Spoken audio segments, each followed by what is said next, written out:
মোৰ আজি পৰম আনন্দ, মোৰ আজি পৰম আনন্দ। চাৰিওফালে এটাই গুঞ্জন শুনা গৈছে, দৈৱকীৰ প্ৰসৱ কাল সমাগত। পিছে যাদৱ নেতা বসুদেৱে প্ৰতিজ্ঞা ৰক্ষা কৰে নে নকৰে? তাৰ কাৰণে আপুনি নিশ্চিন্তই থাকক মহাৰাজ। যদি যাদৱ নেতা বসুদেৱে তেওঁৰ প্ৰতিজ্ঞা পালন নকৰে তেন্তে তাৰ সপৰিয়ালে নিৰ্মূল কৰা হ'ব। আপুনি তাৰ কাৰণে নিশ্চিন্ত হৈ থাকক মহাৰাজ। আপোনাৰ প্ৰাণ বৈৰিক য'তেই যেনেকৈ জন্মগ্ৰহণ নকৰক লাগে, তাক প্ৰাণী নমৰালৈকে এওঁৰ স্থাৱৰী ক্ষান্ত নহয়।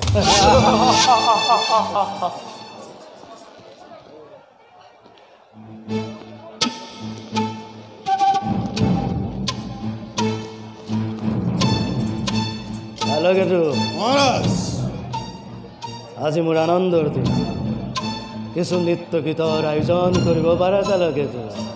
নিশ্চয় মহাৰাজ। ইয়াৰ কাৰণ বা কি মহাৰাজ?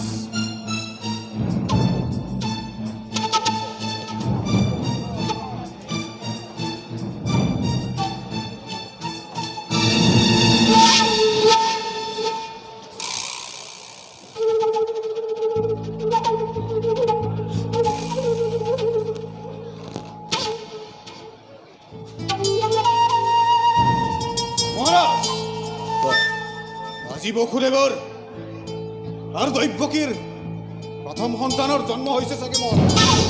কালকেতু, হয় মহাৰাজ। বসুদেৱ আহিবনে? মহাৰাজ নিশ্চয় আহিব।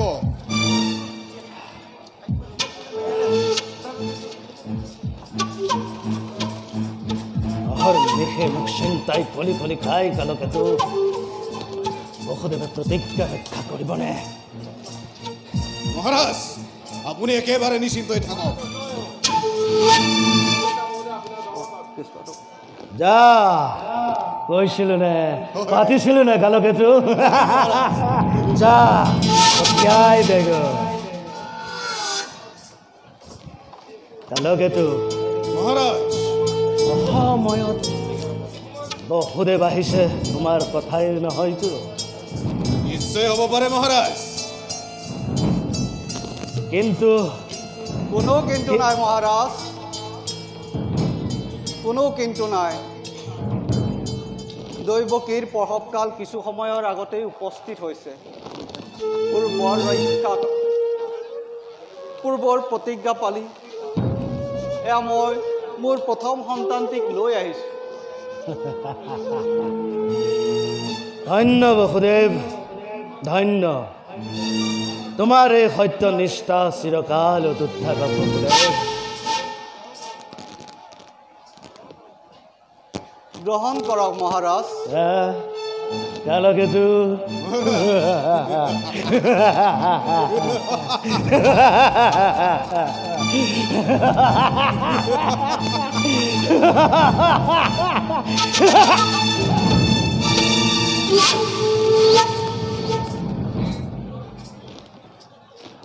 বেশ সুন্দৰ সুন্দৰ। এই শিশুটোৰ পৰাতো মোৰ মৃত্যুৰ কোনো কাৰণ নাই। কিন্তু কোনো কিন্তু নাই। বসুদেৱ, তুমি এই শিশুটো উভতাই লৈ যোৱা। আজি জগতে বুজ যে পুত্ৰ স্নেহতকে প্ৰতিজ্ঞা ৰক্ষা কিমান মহান। লৈ যোৱা বসুদেৱ, তুমি লৈ যোৱা। এয়া তোমাৰ সত্য নিষ্ঠাৰ দান বসুদেৱ। তোমাৰ দান মই আনন্দৰে গ্ৰহণ কৰিছোঁ মহাৰাজ। কিন্তু মহাৰাজ, তুমি মোৰ এটা অনুৰোধ ৰক্ষা কৰিব লাগিব।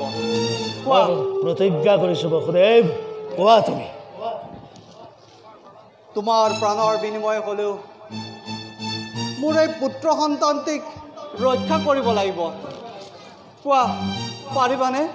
কথা দিছোঁ বসুদেৱ, তোমাৰ অনুৰোধ মই ৰক্ষা কৰিম।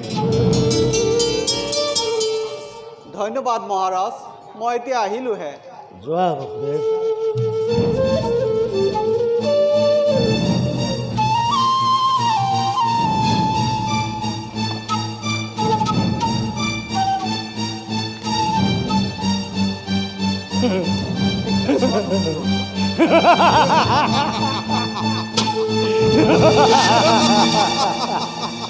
কালকেতু মহাৰাজ সঁচাকৈ আজি মোৰ বৰ আনন্দৰ দিন হয় মহারাজ অথনিও ক'লো এতিয়াও ক'লো তোমাক কালকেতু কিছু নৃত্য গীতৰ আয়োজন কৰা নিশ্চয় নিশ্চয় মহারাজ আপনার আদেশ পালে এই কালকেতুয়ে হুরা আর নৃত্যরে আপনার প্রমোদ কক্ষ রজন জনাই দিয়ে বকাহুর আর প্রলম্ব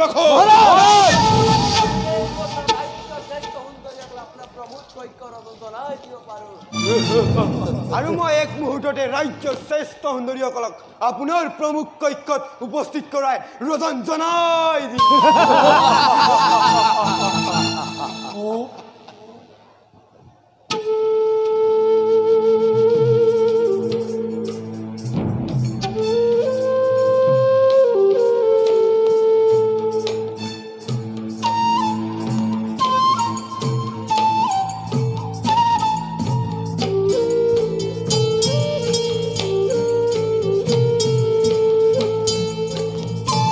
কালকেতু মহাৰাজ কিছু সময় পিছনেই আপনাৰ প্ৰমোদ কক্ষত সুন্দৰী নৃত্য নাটিকা আৰম্ভ হব মহাৰাজ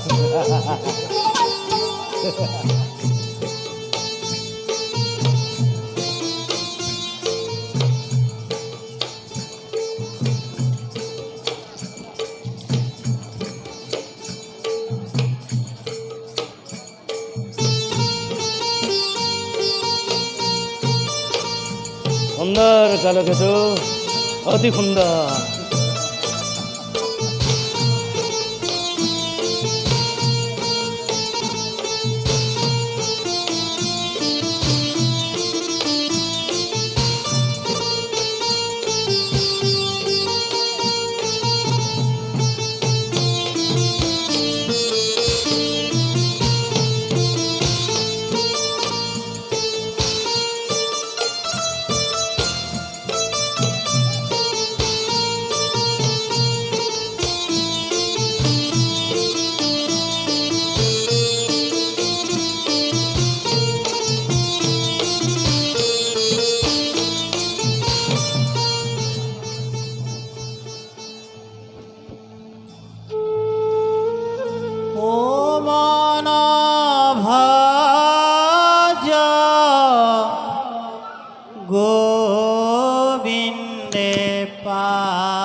আনন্দ দেখোন সকলো আজি আপোন পাহৰা দেৱৰ্ষি আসন গ্ৰহণ কৰক দেৱৰ্ষি এই দাসৰ সেৱা গ্ৰহণ কৰক তথাস্তু কি হ'ল কংস শুনিবলৈ পালো দৈৱকীৰ প্ৰথম সন্তান জন্ম হ'ল হয় দেৱৰ্ষি পিছে বসুদেৱে নিজৰ প্ৰতিজ্ঞা ৰাখিব পাৰিলেনে বসুদেৱে সেই সন্তানটি মোৰ ওচৰলৈ লৈ আহিছিল পিছে মই সেই সন্তানটিক প্ৰাণ দান দিলোঁ নাৰায়ণ নাৰায়ণ নাৰায়ণ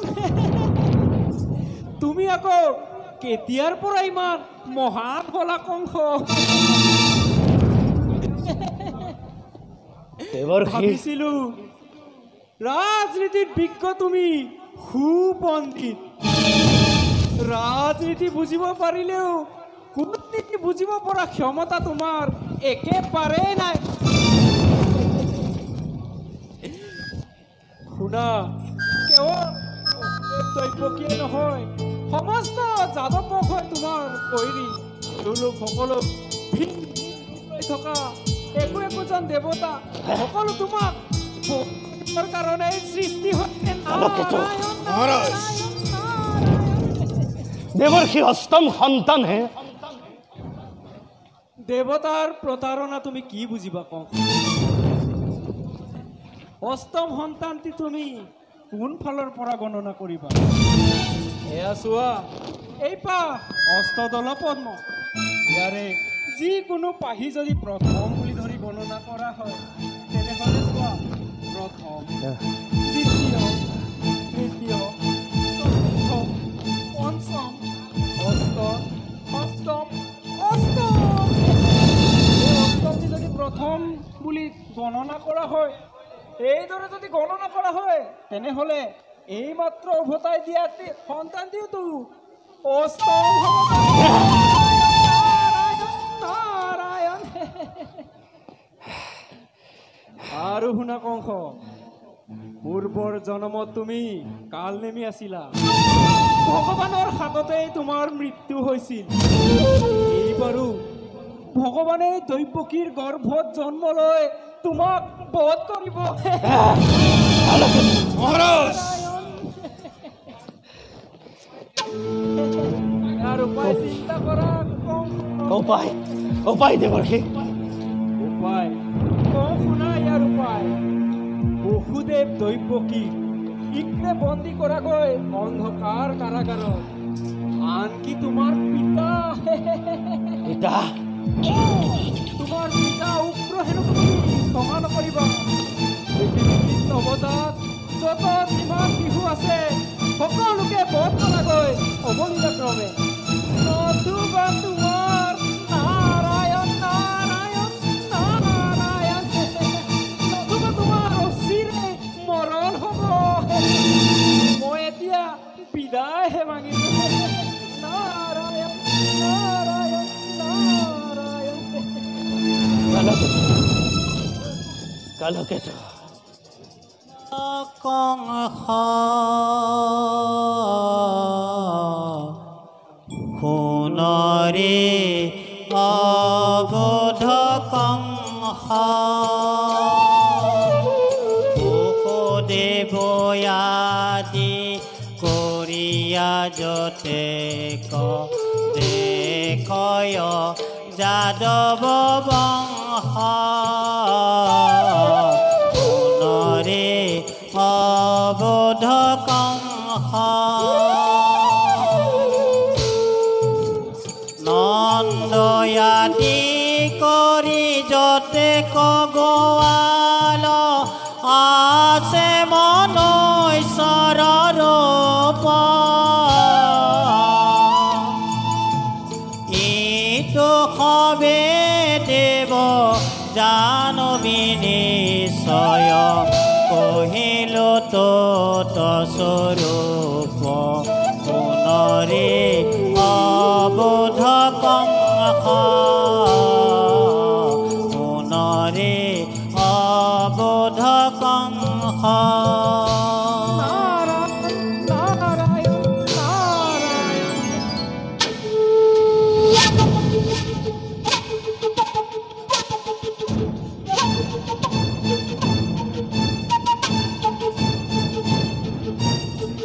অষ্টমেই প্ৰথম প্ৰথমেই অষ্টম অষ্টমেই প্ৰথম প্ৰথমেই অষ্টম অষ্টমেই প্ৰথম প্ৰথমেই অষ্টম অষ্টমেই প্ৰথম প্ৰথমেই অষ্টম।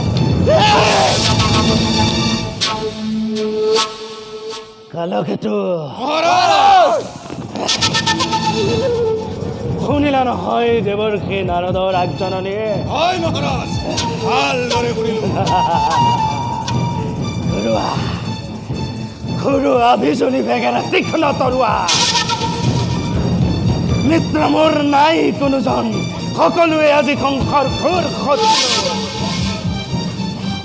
মথুৰা আজি এনে প্ৰলয়ৰ সৃষ্টি কৰা কালকেতু বলিয়া দতাল হাতী তুৰন্তে অনাই মেলি দিয়া প্ৰজাৰ সাগৰ। কাকো ক্ষমা নকৰিবা কালকেতু, কাকো দয়া নকৰিবা। আৰু কোনোবাই যদি কাৰ্য কৰে হস্তক্ষেপ ধৰি আনি তপত তেলত দিব তালিকে। উত্তম মহাৰাজ কালকেতুৱে বিচাৰে তাকেই বন্য পহুৰ দৰে নিশংসভাৱে হৃদপিণ্ড কৰি শিলাচি মহাৰাজৰ মৃত্যুৰ দুৱাৰ প্ৰজা সাগৰত জ্বলাই প্ৰলয়ৰ ভিখানগৰী প্ৰতিশোধ লোৱাৰ বাবে শত্ৰুৰ কাৰ্যত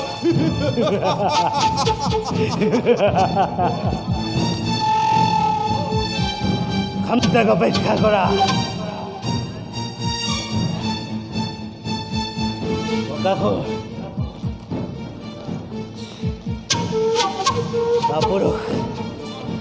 কাপুৰুষ দেৱতা কাপুৰুষ বকাসুৰ যোৱা পিতাক বন্দী কৰি আনা। যোৱা কাপুৰুষ দেৱতা যি অমৃত ভক্ষণ কৰি অমৰত্ব লাভ কৰিছ, প্ৰভু স্বয়ং তাৰ পৃষ্ঠপোষক। আৰু সেই দেৱতাই আজি কুৰচনা কৰিছে চোৰৰ দৰে মুখ নিধন কৰিবলৈ। কাপুৰুষ লজ্জা নাই? কংস কংস কি কৰিলি মূৰ্খ? শুনা পিতা, অকাবোধা কৰা বুলি কংসৰ কাৰ্যত বন্দী কৰি আনিলো তোমাক।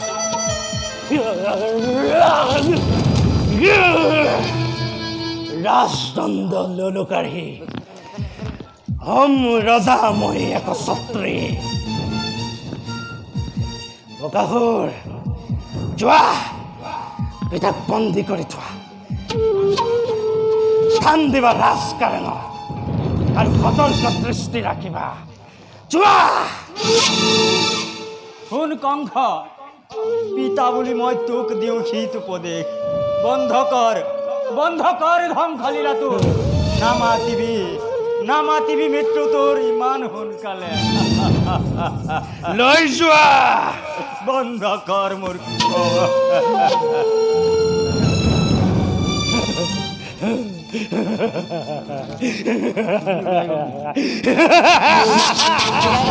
আজি মোৰ পৰা মই অবিনষ্ট। এই কংস এক ছাত্ৰী ৰজা।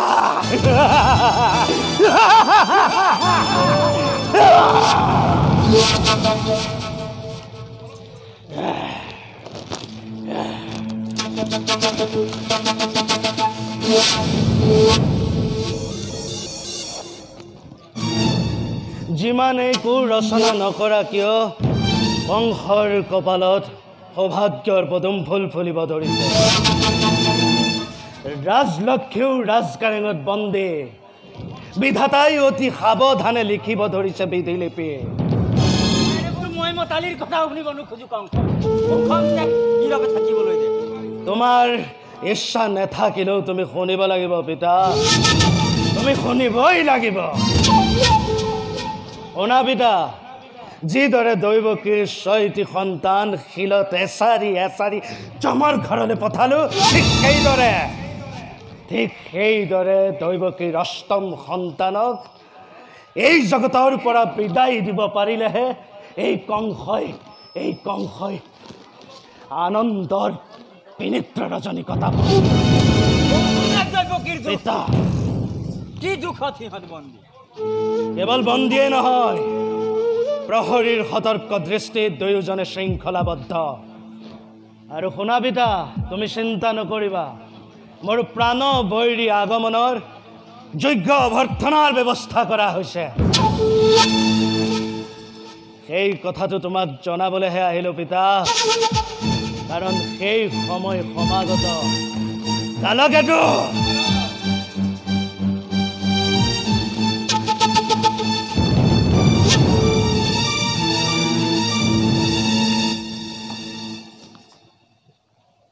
যদি অধিক কুমন্ত্ৰণা লিপ্ত হোৱা তেন্তে তৰোৱাল তোমাৰ ডিঙিৰে সৰকি যাব।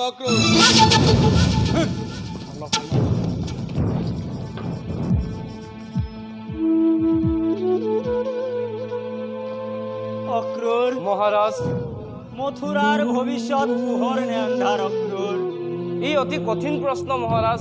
বোধ কৰোঁ পোহৰে হ'ব। যদুবংশৰ আমাৰ পূৰ্বপুৰুষসকলে স্বৰ্গত থাকি আমাক এনেকৈ অভিশাপ দিব নালাগিছিল। অক্ৰূৰ, ক্ষান্ত হওক মহাৰাজ, ক্ষান্ত হওক।